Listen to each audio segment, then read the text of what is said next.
Okay, yeah, I'm Keith Villa. I've been a brewer for a long time. Started brewing, let's say, as a home brewer back in 1982, and then professional brewer in 1986. And I retired from Coors after 32 years. And my wife and I started an alcohol-free brewery, Ceria.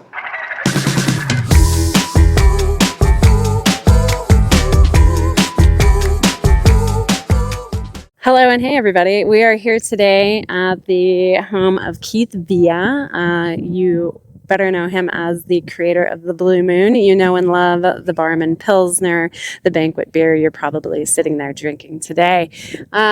Pretty cool view. Blue Sky Mountain behind us and Pikes Peak down there that way. And then behind me in that beautiful metal building is also a cold box, the same size of ours at Alley Brew, is about 10 by 20. It's huge, just the same size, and then some really fun cars in there too. So we're gonna hang out with Keith today at his pilot brewery system inside the garage here, where he creates a lot of really special recipes still today. And then, of course, the Ceria product, alcohol-free craft beer that tastes delicious and yummy. And then we're going to get into a very fun brew day of a Chardonnay Blonde, another recipe of his creation that tastes a lot like a champagne, but is still a beer. So hope you have fun. Let's go see him. Oh, yeah. And we're going to get into how to do the longhand of recipe creation. So how we hit all the fun numbers of starting with an ABV and figuring out how much malt and wheat and fruit extraction we need to make that brew come to life. All right. Thank you for having us. Yeah, well, thanks for coming over. Let me give you a quick tour here of our place. So this is our little brewery / office that we have here in Arvada, Colorado. And so when you come in, what we tried to do was make this more or less like a museum of, I guess, my brewing history. So we have a bunch of the Blue Moon stuff over there, as well as some antique brewing literature I've collected. So some of the original brewing textbooks from the 1800s and such. Let's see, as well as there's a book I wrote on brewing with cannabis. But yeah, so a lot of the history of Blue Moon is right here. And then, of course, I've got a bunch of Coors and that type of stuff in this cabinet over here. So I did a bunch of work on the Coors brand, a little bit on the Coors Light, a bunch of Killians and all kinds of new products for Coors. And then in that corner over there, we're starting to collect a bunch of the stuff that Jody and I have done for Ceria, which we started in at the end of 2017.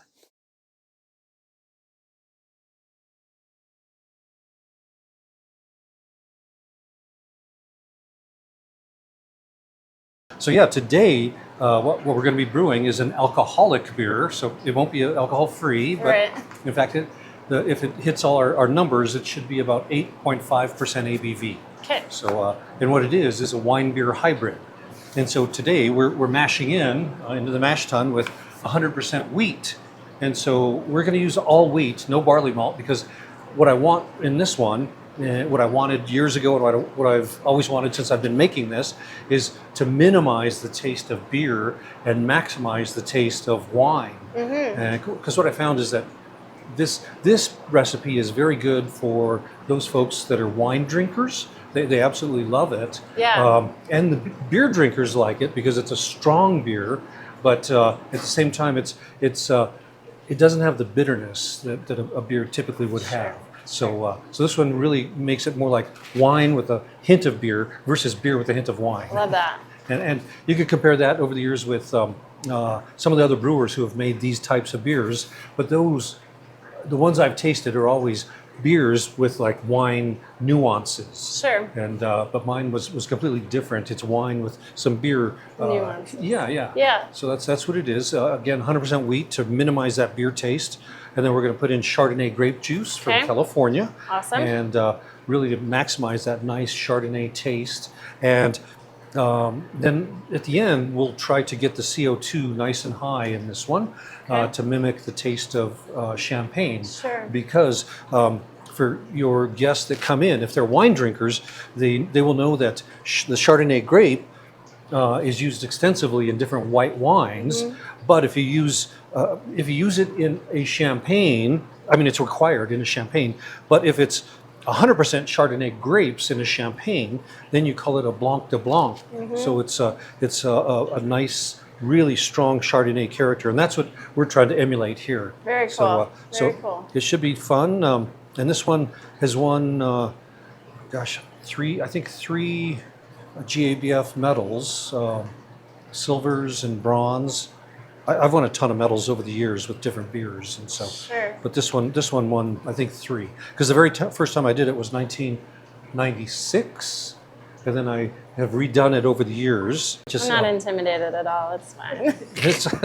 My entire career has been coming up with new recipes and beverages, and when I was at Coors for 32 years, obviously the biggest thing I created was Blue Moon, and all those recipes. I did well over 100 recipes, where the Chardonnay Blonde was one of them. And over the years, when I left Coors, I started tinkering with some of the recipes to make them a little better or a little more flavorful. Because with Coors and Blue Moon, my goal was to sell a lot of volume, because that's what, as a professional brewer, like a small brewer like this, you've got to sell to stay in business. Yep. But at the same time, you want to keep your customers happy, because they're the local people that come in. Right. You can't really go off the deep end and explore stuff, and then end up eating the cost for that, because it's fun, but it's you won't stay in business very long. Right. And so, as a big brewer, you're focused on making products that sell to the masses of people.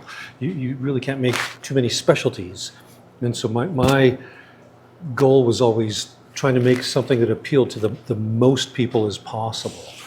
I appreciate making beers that everybody likes, but that's really tough, because what happens is that the bigger the brand, say you have to reformulate. I actually led a team that reformulated the Coors original beer and turned it into Coors Banquet beer back in 2001. Okay. And that was really tough, because you've got to make changes that won't make the current drinkers give it up and walk elsewhere. But the changes have to be nice enough that other drinkers will say, "Oh, I like that," and they'll come into that particular brand. And so with Banquet, it was tough. It took a couple of years to get that just right, so that it went from the old Coors Original into today's Banquet beer that's pretty easy to drink. So some of the things that we changed were like the bitterness, the malt bill, and the body of the beer. There were just a bunch of these little things that made it much, much better and more drinkable. So what does it mean to have a PhD in brewing? Once you get your PhD in brewing, you find out that there's literally maybe a couple handfuls of people in the world with PhDs in brewing. Yeah. And my official title, or the dissertation, or the degree, it's science, a PhD in science with a specialization in brewing. That's what it is, from the University of Brussels. And science is called wetenschappen, and then obviously brewing is brow. So you Wetenschappen? Yeah, wetenschappen is science. Okay. In regards to recipe creation, it's a big help, because then you can actually look in and try to calculate and back calculate things, and you know how to do these calculations to figure out how much extract is in grapes, or how much extract is in whatever you want to brew with. Right. Because at the end of the day, when you're brewing and creating recipes, it really is all about extract. If it's fermentable, if it's not, can you make it fermentable? And if so, how do you do that? And then that helps you figure out what your final alcohol, body, and all these other intrinsics of the beer are going to turn out. All right. So we got to brew the Chardonnay Blonde Ale together. Yes. Thank you for that. It was a wonderful experience.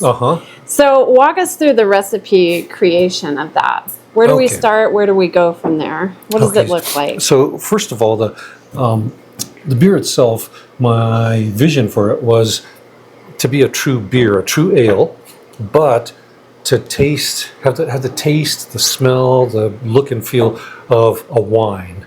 And then I thought, okay, we can make a really nice one with red grapes or green grapes.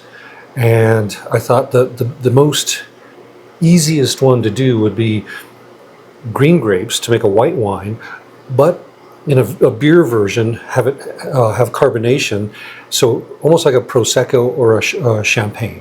So, but it turns out that Chardonnay grapes are the main grape in champagne. So typically it's 70% Chardonnay grapes. Although if you have some champagnes that are called Blanc de Blanc, those are 100% Chardonnay. So this would be considered a Blanc de Blanc Chardonnay champagne ale. But make sure it's a beer, so that means 51% of the alcohol has to come from the grain, Right. and 49% will come from the grapes. So of the grain, I wanted a nice clean tasting, really, really clean grain. And barley malt is nice, but I've never tasted a barley malt that is really super clean. It always tastes malty, which I mean, it's supposed to. Right. And so for me, one of the cleanest grains is wheat. And I've brewed a bunch of beers with 100% wheat. And it's hard to do. A lot of Germans will tell you it's impossible to do. A lot who brew with wheat will tell you that the most you can use is 65 or 70%.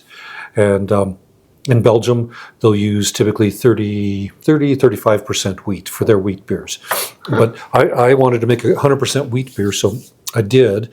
And so the base on this is 100% wheat.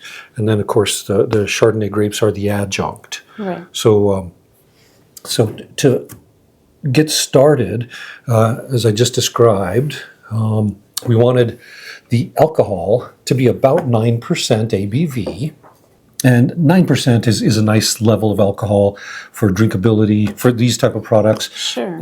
Especially since Belgians historically, the highest they typically made historically was about 9% ABV.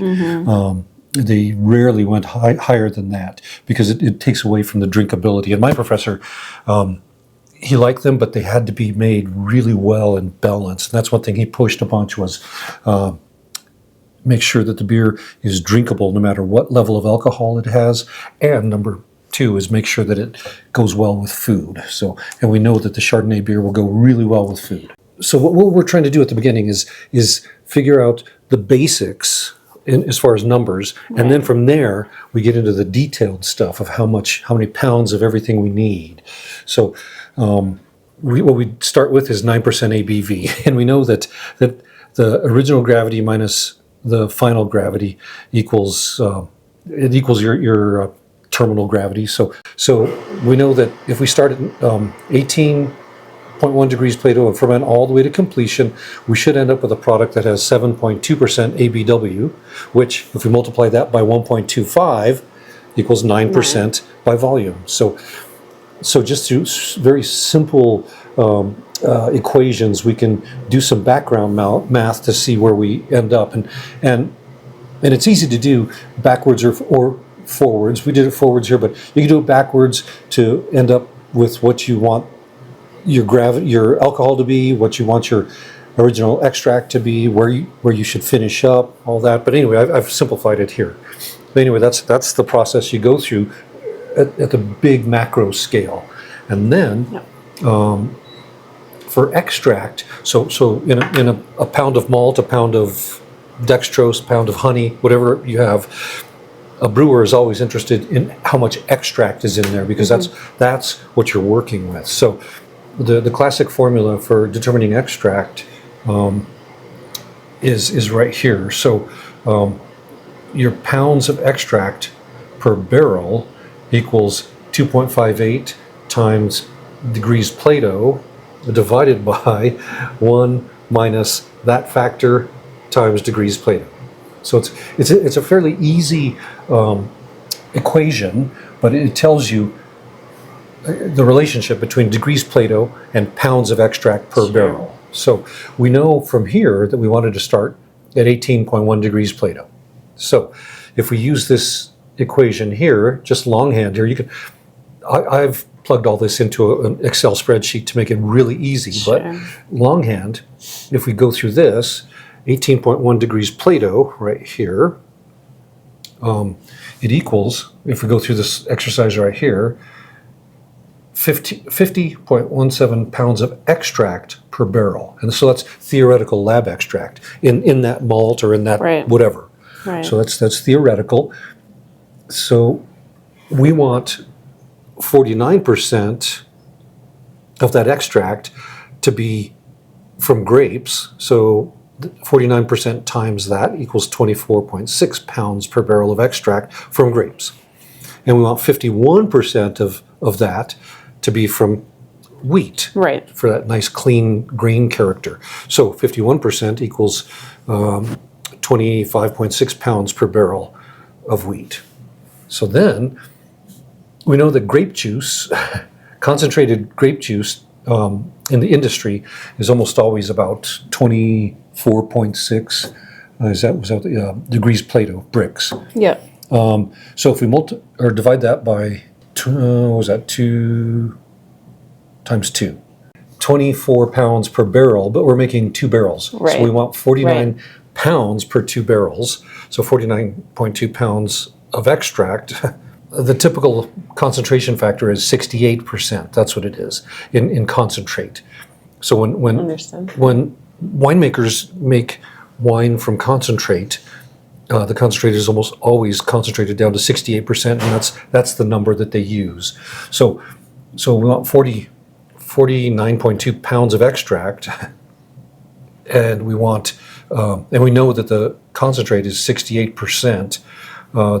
We just divide that by that, and we know that we'll need 72.4 pounds of grape juice concentrate per 2 barrels. Okay. So a little bit boring math, but it's got to be done. It's got to be done so you understand that that's how many pounds of grape juice concentrate we need, and that's about what we used at your brewery. And then for the wheat, it's a similar exercise. Whatever grain we want, wheat, barley malt, whatever, we know we want 25.6 pounds of extract per barrel, and we know we want to make 2 barrels of this. Mm-hmm. So we want 51.2 pounds of extract per 2 barrels. And 51.2 pounds of extract from wheat.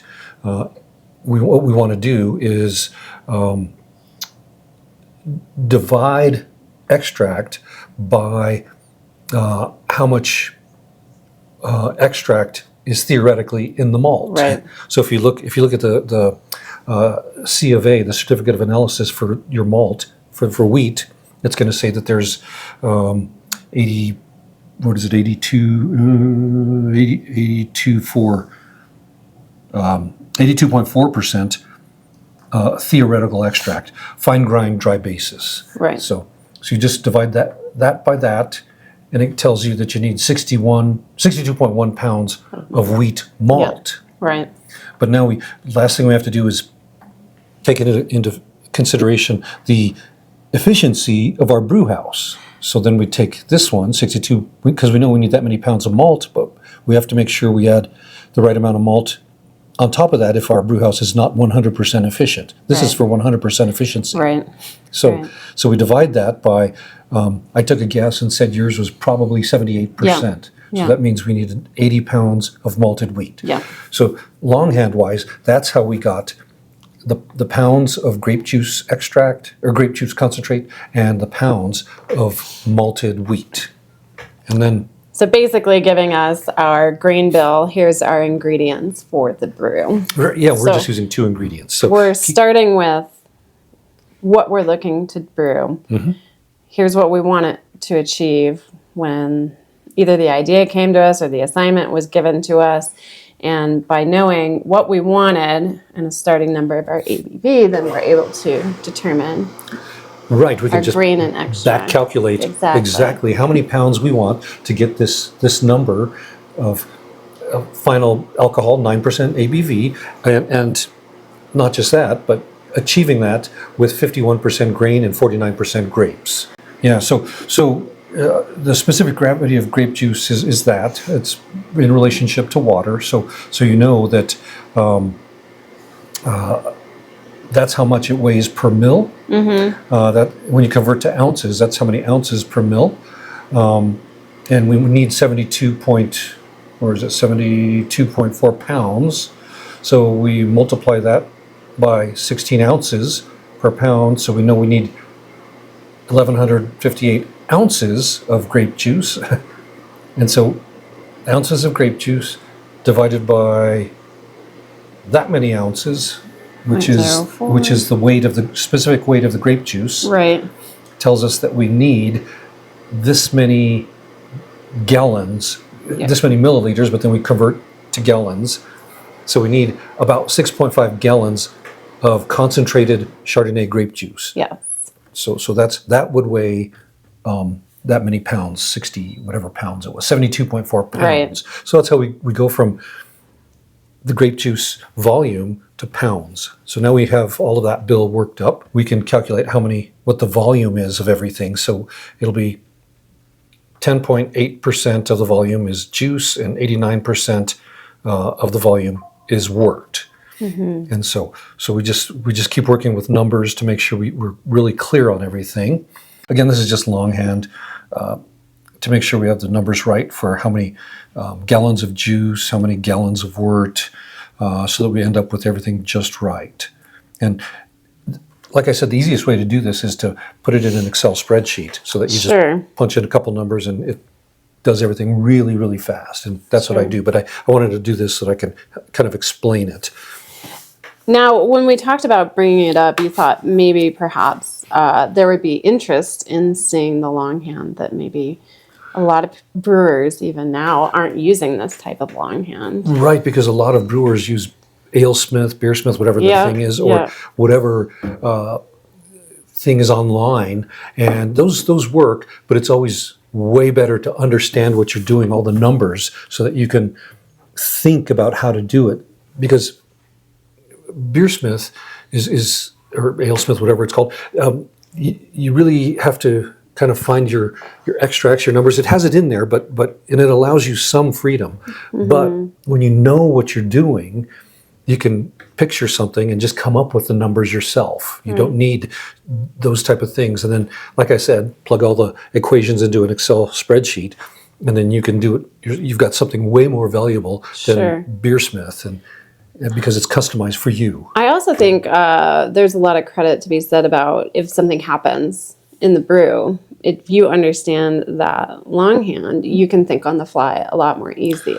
Definitely, because as you're brewing, unless you're brewing the same thing day after day after day, things happen all the time. And you, it's whether your brew kettle gravity is off or your boil doesn't hit the way it should. Mm-hmm. There's just so many different things that could go different. Not wrong necessarily, but you can correct them on the fly and do it very easily and effectively when you know everything that you're doing there. And if we were doing hops, there's a similar thing you do with hops. So you look at the alpha acid of the hops, and then you back calculate from your IBUs. IBUs are basically milligrams per liter of your isomerized alpha acids. And you just work backwards and figure out how many pounds or how many grams or ounces of hops you need based on that final figure that you want and the efficiency of your brew house and the alpha acid content.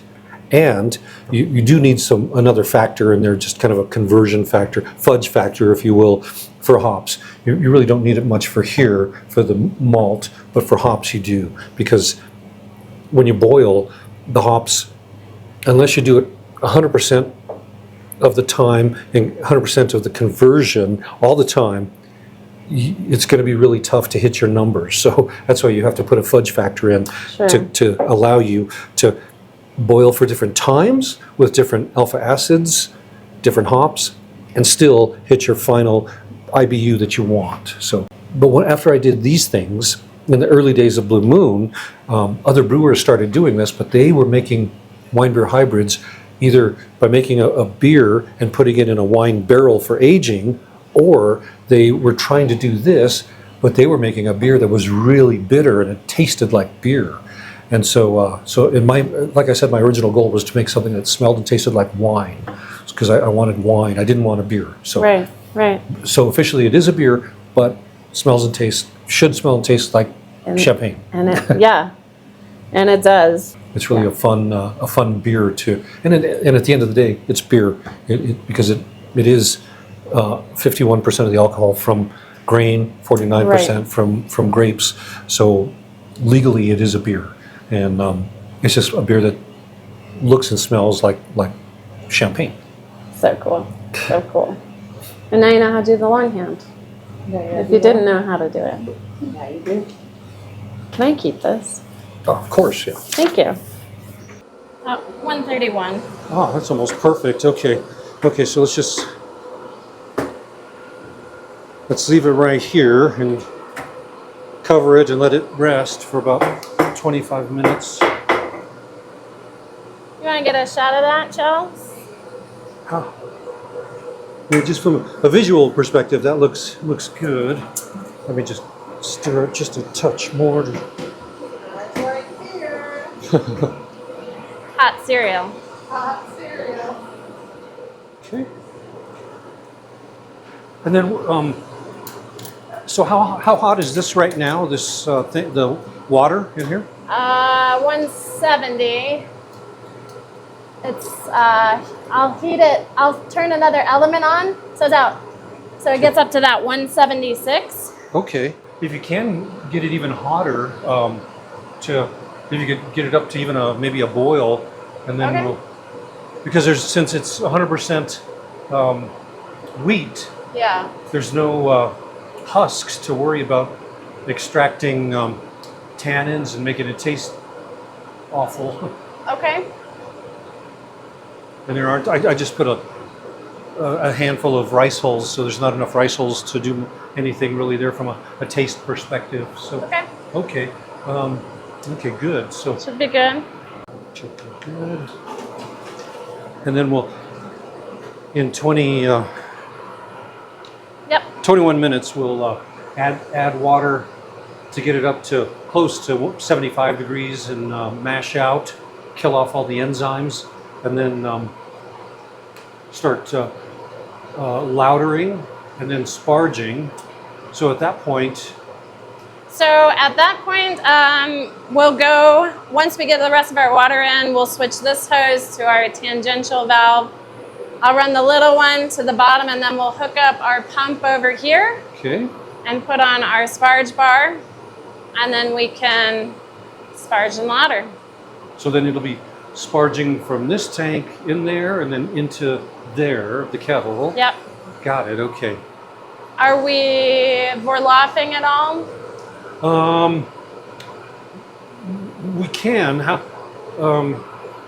So if we're going to do that, once we get our water in, I'll have to bring the small hose down to the bottom, do our vorloff. Once that's done, then we move these hoses to here, and then I bring in the little pump plus this guy to do our sparge. Okay.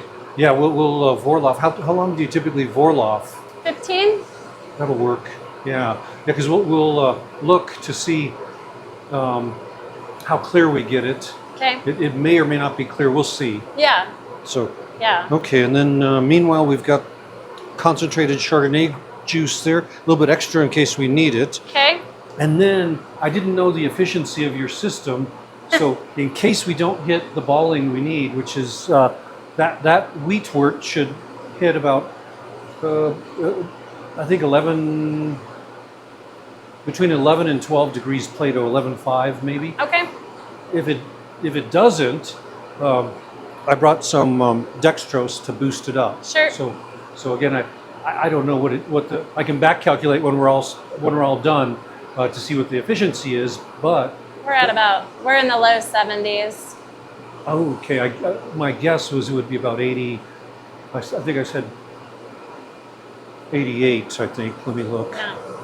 And then, of course, the cabinet with Blue Moon stuff is really important to me because I created so much stuff for Blue Moon, all these recipes and everything. And then it's also fun just looking around and seeing some of the different things we have. For example, up on top, you'll see a statue of Saint Arnold.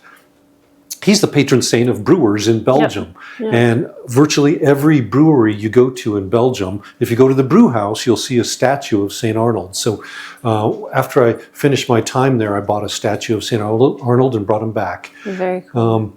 And then, of course, the things like the crucifix is from the Chimay Abbey. We've got all kinds of things from the different Trappist abbeys. I was a question on Jeopardy in 2015. That's pretty good. So this ale with a lunar name was created in 1995 by Keith Villa, who suggested serving it with an orange slice. So it was interesting because What is Blue Moon? That's exactly All it. right, And that was the I think it was the $1,000 question. Wow. And but really, all over here in our office, we've got tons of Blue Moon and Coors stuff that reminds me of my time at the brewery. It was a lot of fun. Even this is there's a famous cartoonist in Japan. When I launched in the Japanese market, his name is Fujiwara. They called him Fujiwara-san. But anyway, he was a big Blue Moon fan, and he drew that, and then he drew.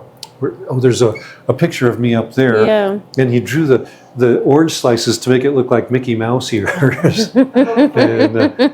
But he was a really great guy, and launching in Japan was really a lot of fun. Oh my gosh! It was, in fact, I've launched Blue Moon around the world, but one of the funnest things, I'll show you real quick, is in Japan, Blue Moon didn't really sell well at the beginning, and so we talked to the local people, and they said, you know what, if we make a ritual of some kind, people could get behind it. And so what we did is, in the back, in Japanese, we have a 4-step ritual for serving Blue Moon in Japan. So step 1 is, what we decided to say was, it does have yeast in it that sediments down to the bottom. So we said, step 1, lay the bottle gently on its side and roll it to resuspend the natural yeast that's inside. Step 2 is lift the bottle up and then open it gently. And step 3 is pour the beer at a 45-degree angle into your glass. And step 4 is garnish with an orange and enjoy. So once we did that, people got behind the brand and sales went up. So it really worked. And we developed these for the bars to give that visual aspect of rolling the beer like this gently on a bar top. And in Japan, they turned it into a whole theater, making it look really cool and everything. And like I said, it really helped to bring the brand alive and for people to realize it's a natural product and it requires a ritual to be consumed beforehand. Well, now I have to ask, you've probably been asked this a lot, but it just came to me. Why Blue Moon? Why the name?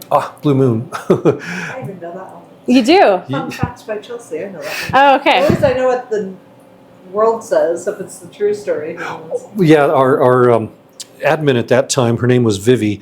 She said, okay, we needed to name the beer something. And let me show you this one was a very early prototype where we were going to call it Canyon Rock Brewing Company. And we sat down and decided, okay, we've got to call this whole thing something. And we've got to put the paperwork into the TTB, do our DBA and everything. So Vivi said, why not just call everything Blue Moon and Blue Moon Brewing Company? And we thought that sounded really good, so we did. And so Vivi is the main reason we Thanks, Vivi. Calling it Blue Moon Brewing Company. But and then of course got to have a lot of our medals and copies of medals and things, just launching the product around the world and having a lot of fun with it. So it was really a fun time to create it in 1995 and then retire at the end of 2017. Turn her on. Turn it on and we can start sparging. And All right, I'm gonna come right here. okay. Yeah. Good flow. Yeah, that looks good. We're at about 70, started at 74 gallons over here. So we'll come down to 50-ish for our 24 gallons. Okay. This can restrict the flow just a little bit of the sparge. Sure. Or I can turn it down here. No, I'll use this one Okay. and just Try to get it just a little bit less splashy. Right. So, Eh, okay, that'll work. are you sure I can turn it down a little bit? I don't want to. No, we'll try that. Okay. Because it still looks as hazy as it was before. It does. Doesn't? Looks like it might even be just a touch clearer. So, yeah, I don't want to disturb the bed. About 170. Okay, that's fine. Okay. How do you gauge the volume in the kettle? Are there marks inside? I've got the marks on the outside. It is not a perfect science. So I gotta grab Kevin. We don't usually do this less, so I forget how many inches it is per gallon. We're going for 68, right? Mm-hmm. So we're 10 gallons down. Again, we often measure with the stick here. Oh yeah. Yeah. Super scientific. Yeah. It's like been there, done that. Yeah, okay. Yeah. So essentially we're looking for about 3 inches per 10 gallons. Okay. So we're gonna wanna hit right below, that's our 80 mark. It's basically at our tangential valve here is our 70 gallon mark. So basically once we hit that guy, we're pretty close. Let's jump into Ceria then. So how does that recipe creation and future anticipation and volume and specialty and PhD take us to where you're at now? So it really, everything, the experience and education came in handy with Ceria, because when we launched Ceria, there were just a handful of NA beers being launched. So there was, Bill Schufelt had just launched Athletic. Who else? There were just a handful of beers. We were there, and what I saw back then was, I think I told you that I like to think in the future, or picture what the future might look like. And back then, I remember thinking in 2018 that everybody was NA, but I happened to be looking in the TTB guidelines, and in there they have 3 classifications for low alcohol beers. These are designations where you can actually put it on your label and be fully legal. So the first one is LA beer, low alcohol. LA beer has to be between 0.5% up to 2.5, and you could legally call it LA low alcohol beer. And the TTB, they'll make sure you're in those guidelines of 0.5 to 2.5. If you're above there or below there, they'll come after you and say, you've got to fix this. NA beer is the second classification. So NA is less than 0.5 down to 0.01. So basically any type of alcohol from 0.01 to 0.49, if it's measurable, the TTB says it has to be labeled as NA, non-alcoholic beer. But the third classification is called AF, alcohol-free. If there's absolutely zero alcohol, no measurable alcohol in your beer, the TTB allows you to call it AF, alcohol-free, 0.0% beer, or malt beverage. They don't allow you to call it beer. So back then, I saw that it was easy to make NA. It's hard to make AF, and I thought, okay, let's just move and focus on AF. So we've been in AF ever since, and here we are in 2025, and we're still the only craft AF out there. So, because it's really hard to do, hard to make true AF beer. You have to send samples to the government. Mm-hmm. They analyze it using a gas chromatograph, which is really accurate. And if they detect any alcohol, they say, sorry, it's NA. Yeah. So now that we're AF, we started out using a vacuum distillation unit, but those are really expensive, and so the timeline to pay back your return on that investment is forever if you're a small brewer. Sure. And so we thought, this is crazy. Let's figure out a new way. So I got to work in my little 2-barrel pilot brewery, and came up with a whole new process for making AF beer using your standard brew house equipment and standard brewing yeast, and actually got a patent for it. So I have a patent for making alcohol-free beer. And so that's the way we make our beers now. And so all these recipes that we're doing, like this Chardonnay Blonde, what I do is I'll recreate these recipes, make sure they taste good, and then try to translate them into AF versions. So using our patented process. And so that's, for me, that's kind of the fun right now of brewing, is translating recipes into AF where there's so absolutely cool. no alcohol, but making it still have head, flavor, Yeah. taste, and all that other stuff. So how, 2018, you're looking at the TTB guidelines. You know there's NA. You know there's NA. You know there's low alcohol. But you were like, no, we're going alcohol free.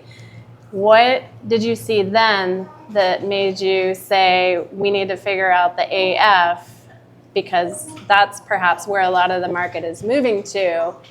And yeah. Yeah, because back then, even back then, the sales of beer, just sales volume, everything was going down like this. And if you had an up year, you were probably stealing share from that person over there. Yeah. I don't care if it was Feel that. Coors or Anheuser-Busch InBev or even New Belgium or Sam Adams. If you had an up year, you're probably stealing from someone else because the whole category is going like this. Right. And so if it's going like that, people are drinking less. So what are they doing? And they're drinking, a lot are drinking NA beers and non-alcoholic things. And so when you put those two pieces together and say, okay, alcoholic beer is going like this, we can come up with cool things and steal share from people, or we can come up with NA, which is going like this, or that little niche of NA, AF, which a lot of people don't know about yet. And if you do that, you're on this whole, I guess, tidal wave that's coming in, raising all these ships Sure. with your AF, which is also a platform for a lot of other stuff, because you can put cannabis, you can put anything into AF beer because there's absolutely no alcohol. Whereas that little bit of alcohol that's in NA prohibits you from doing certain things. So we can put caffeine in ours and make a caffeinated stout or porter and serve it at any coffee shop, have nice nitro coffee stout. Whereas you can't do that. If you do it in the alcoholic world, you're very limited because, number one, you can't put caffeine and alcohol together because that's illegal due to, in the 90s, Four Loko and all these other beers came out loaded with caffeine and alcohol, and it started causing all these health issues. Yeah. And so the TTB and the FDA put out these letters prohibiting the use of caffeine in those. But with AF beer, you can do that. You can put anything in it because there's no alcohol. You can put protein, you can put vitamins, electrolytes, anything into AF beer. Right now we have a Belgian white style, and we have an IPA. And we're working on an amber ale right now, and trying to get the level of caramel to sweetness, get all that in balance right now.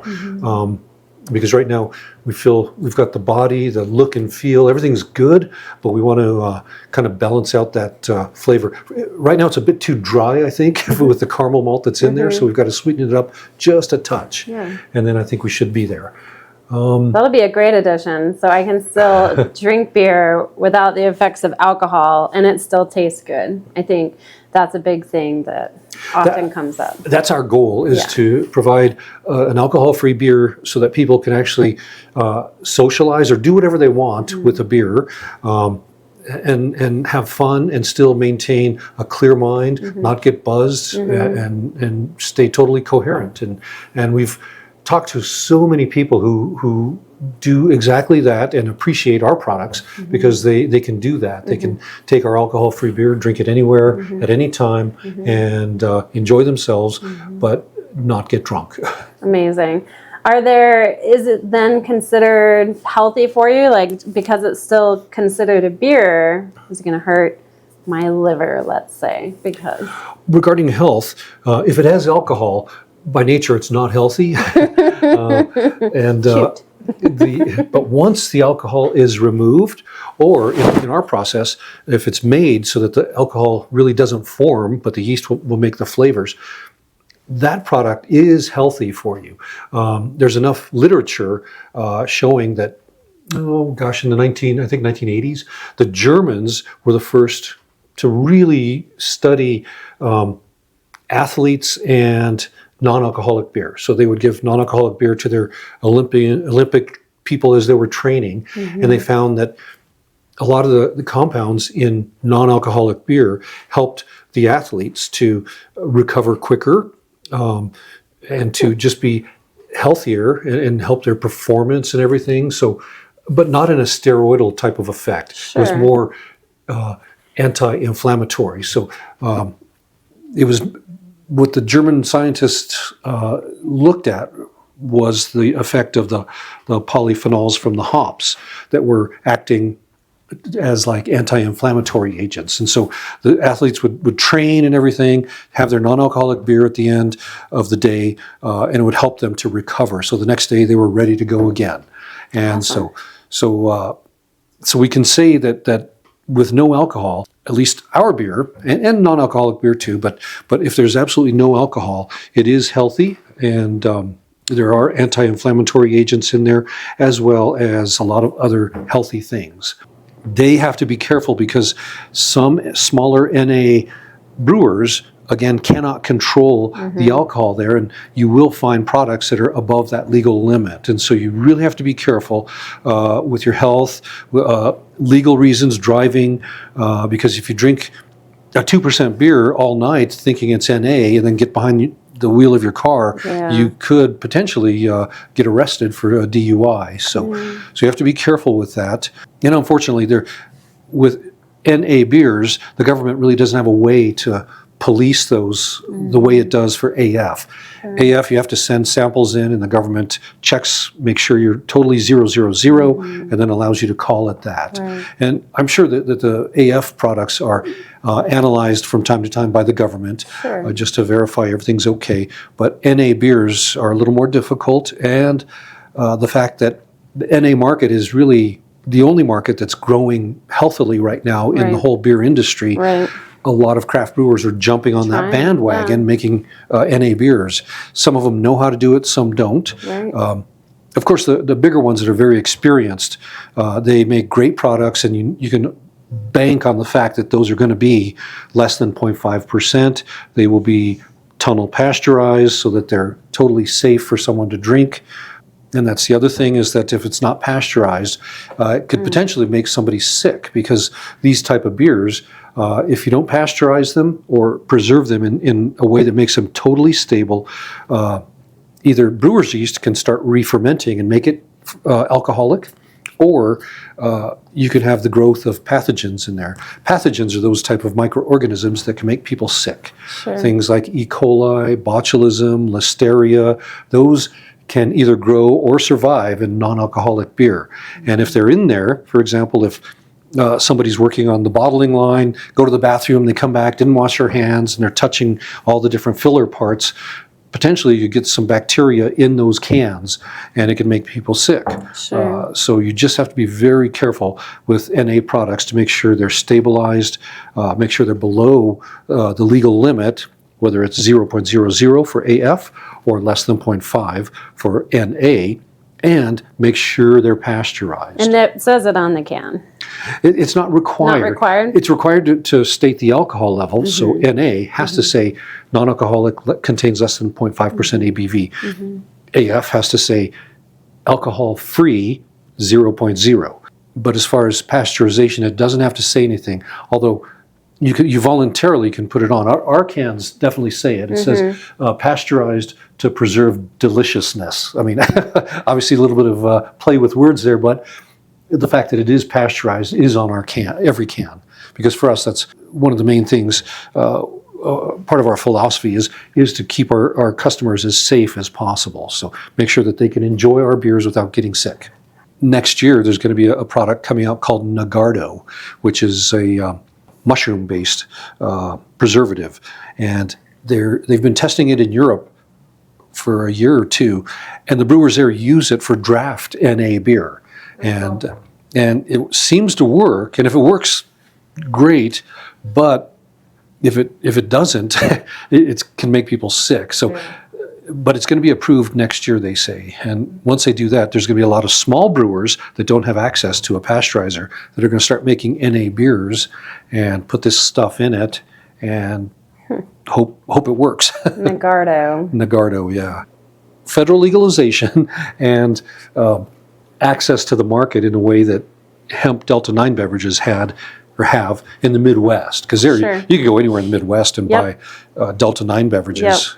I mean, literally, gas stations, liquor stores, right next to beers. It's anywhere. Okay. So here we have the brew house. It's a Brew Magic system by Sabco, 2 barrels, and it's computer controlled. Then we have our mill right here, so we mill everything.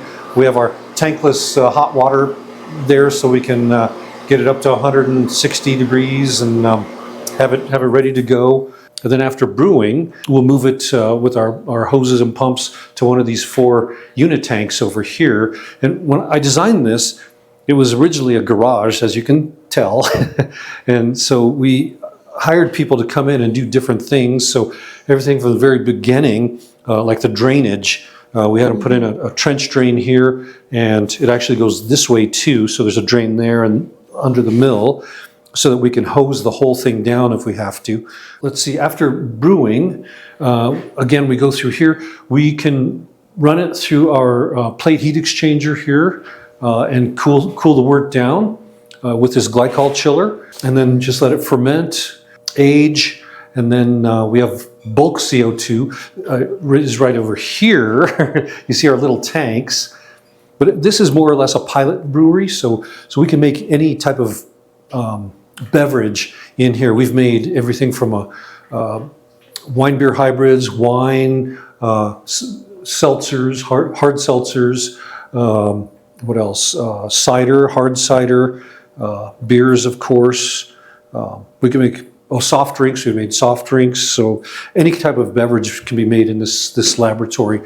And I designed it to be as flexible as possible. And of course, the unit tanks are all tied into the glycol chiller, and you can see all the insulated pipes, glycol pipes to feed these and keep them at the right temperatures. So we have our nice lager in that corner over there. We have a cinnamon beer right here. Very cool. So nice. And I guess last thing is the. My wife's father grew up on a farm in northeastern Colorado. So when we built it, we had corrugated steel put up on the back there to kind of remind us of the farm days. Sure. And this is an actual water trough for animals purchased up north, a farm supply company. And the HVAC guys actually turned it into a real working vent so that on brew day, we can actually turn it on and it'll take the heat and everything and just take it out to the atmosphere. And then we have a air inlet right there, or we can just open the garage door. Sure. Either way. So. Like the raid, or do we want to go up? It looks pretty good. Well, I'm looking at the clarity of the wort here, and clarity looks really nice. I don't want to go any faster and upset the bed and start pulling holes in it. So. It does look very nice. About 2.5 more gallons to 50, which would be our 24, approximately. So we're started at 7 and it's 3.5 more? 2.5 more gallon, yeah. Okay. Yes. Okay, we can turn it off then, and then rinse it with the last couple gallons in just a bit. Okay. And the clarity still looks pretty good. It's still hazy, but yeah, not too bad. That's pretty decent. Balling and pH, because typically you don't want to pull below 2 degrees Plato. So, because then you start pulling out all kinds of astringent stuff from the grains and all that. So once we get the liquid here down there at the bottom, then let's grab a sample, Okay. get a quick balling of the last runnings, just to make sure it's above 2, Okay. and then just run it out, and then we'll have kettle full and give it a few agitations to mix it up, and then grab a balling at kettle full, balling in pH, and then let it boil for 30 minutes. And Okay. then after that, we'll start getting busy on the grape juice additions and all that. Okay.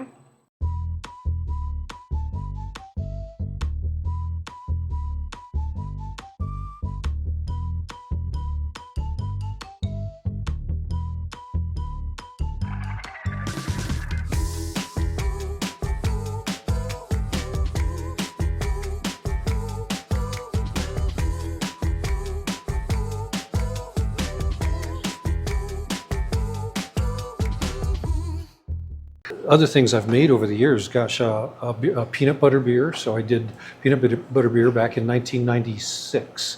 And back then, I wanted a beer to serve at the baseball stadium that paired with, we made it in those days, a beer called Raspberry Cream Ale.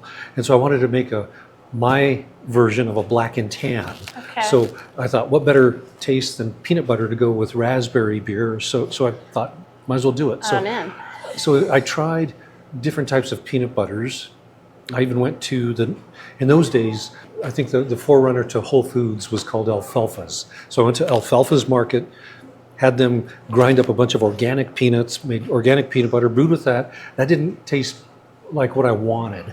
And so I tried all kinds of peanut butters. And the one that finally made the peanut butter beer that I liked was Jif Creamy Peanut Butter. It's a great peanut butter. The problem in those days was I would make these at the Sandlot Brewery. It was a 10-barrel brew house. Mm-hmm. And so Jif in those days it was not packaged in big drums or anything. The biggest they sold were 2-pound jars. And so the early recipes called for about, I remember it was like 80 pounds per 10-barrel batch. Wow. And so the guys had to scoop peanut butter out, into a big, we had a big plastic shovel. Right. It was a plastic shovel used for brewing, for scooping up like spent grains and stuff. Sure. And so anyway, they would scoop it onto the shovel and then put that into the kettle and, wiggle it around and get all the peanut butter in and then mix it and everything. And they hated it, I'm sure. but it sold out. I mean, people loved the beer. Sure. And so we made that. And then the guys, what they did, they got smart. People would say, "Oh, this is fantastic beer. It tastes like peanuts." And they'd say, "Well, yeah, do you want to come back next year and help us make a batch?" And they'd say, "Sure." And so they get free labor for people doing this. They'd never see those people again, but at least they got lots of free labor to make the beer. And they did that for a few years until we ran into the period where big corporations started looking at allergens. And of course, people said, do we know how much of that peanut butter, aflatoxin is left in the kettles? Mm-hmm. And so we bought some kits and we measured, and we said, okay, we can't detect it, but the kit only goes down to this level. It doesn't detect this level here, and scientifically, this level here will still cause people to go into anaphylactic shock and stop breathing or whatever. And so. No. So anyway, we said, okay, we won't brew with peanuts anymore. So that came to an end. Did you end up replacing equipment, or did you just do like a fake boil or something? We just cleaned the heck out of everything. Cleaned. Cleaned. And then after that, we said, okay, no more allergens of any kind brought into the brewery. So that put a stop to peanut butter beer. And I even made an almond butter beer. What else? Just all kinds of nut butters. It was really fun. Cashew butter. That was actually good. Yeah, a very rich flavor. Did a chicken beer, all kinds. Did you throw in live chickens, or did you pull the heads first? No. Just kidding. So you talk a lot about volume. Go ahead. Sorry. I did a bacon beer. A bacon beer. Porter bacon. It was a porter with bacon, and it was really good. And but that took some skill to figure out how to get that bacon taste. Because at first, I forgot how many pounds of bacon, and we stuck it in the brew kettle raw, and it didn't taste at all like bacon beer. And so it's like, okay, let's try frying some. So we fried some and put it in, and that worked. And so then we had to fry up. A whole pig. It was it was Multiple easily. pigs. It must have been about 20 pounds of bacon. I think it was I wish somewhere I'd in have been that there range. that day. I It love was- bacon. Oh, it was delicious. Oh, Where's you cook it at? at home. I on the stove. I think it was all 4 of the burners had pans frying bacon because it had to be fried to get that To extract that the- smell yeah. and taste of Yeah. bacon. Because And extracts more oils too. it's gosh, and it's just so much Fat. more flavorful when you do that. So we'd fry it and then use a big spatula to scoop the bacon up and put it in a big bucket, and we had all this bacon, and then go down to the sandlot and dump it in the kettle. Did you keep the grease and the fat? No, No, you didn't. no, I'm actually surprised. it we Didn't add. tossed it. But I feel bad regarding for the, those pipes. no, we didn't. It didn't go down the pipes. Okay, good. But regarding the fats and stuff, I know with peanut butter beer, there's a lot of fat in peanut Yep. butter, and I remember at one of the festivals, GABFs in the early days, it would have been 96, 97 when It we was a first good year for you. debuted Yeah. peanut butter beer at GABF, and I remember Jim Cook came over from Sam Adams, Yeah. wondering how we were able to deal with peanuts, and he wanted to know where all that oil went to, because there's a Yeah. lot of oil in peanut Yeah. butter, and so what happens is actually the oil is actually used by the yeast for food. So if you can either aerate your wort with air, or you can provide different types of oils, and the yeast will eat that and not need air, and it Right. can grow. And so what happens with peanut butter beer is you put the peanut butter in, the yeast will ferment everything and eat the oils, and your yeast crop will be about 5 or 6 times bigger than a normal crop. So that's kind of the trade-off, is you end up with a lot more yeast, and but the beer tastes great. Sure. Interesting. So, okay,